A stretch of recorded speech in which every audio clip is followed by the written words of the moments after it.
मकर संक्रांतीनिमित्त मुंबईसह आसपासच्या परिसरामध्ये मोठ्या प्रमाणात पतंग उडवण्यात येतात। दरवर्षी पतंगाच्या मांजामध्ये अडकून पक्षी जायबंदी होतात। अशा जखमी पक्ष्यांना परळमधील दी बाई साखरबाई दिनशॉ पेटिट फॉर ॲनिमल या रुग्णालयात उपचारासाठी आणण्यात येतं।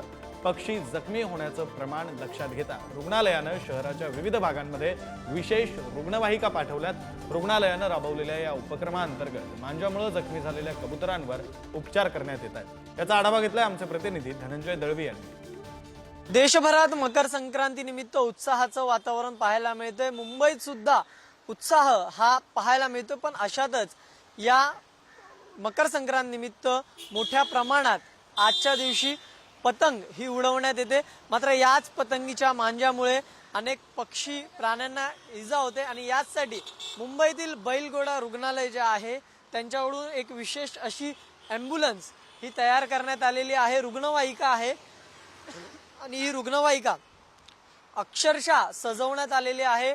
सेव्ह बर्ड्स असा संदेश सुद्धा या रुग्णवाहिकेवरून देण्यात आलेला। आपण जर पाहिलं तर ही पक्षी प्राणी यांच्यासाठी असलेली ही रुग्णवाहिका आहे।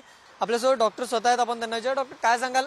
मकर संक्रांतीचा उत्साहाचं वातावरण आहे, एक ॲम्ब्युलन्स तयार केली, तुम्ही तिला सजवलेला आहे, त्यावर संदेश लिहिलेला आहे, काय सांगाल?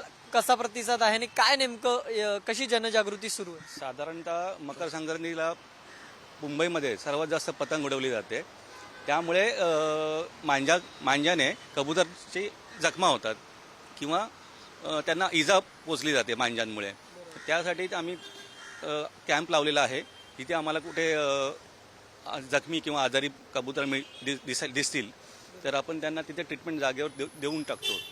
व्हिडिओ जर्नलिस्ट संतोष बोराडे समिती, पुढारी न्यूज, मुंबई।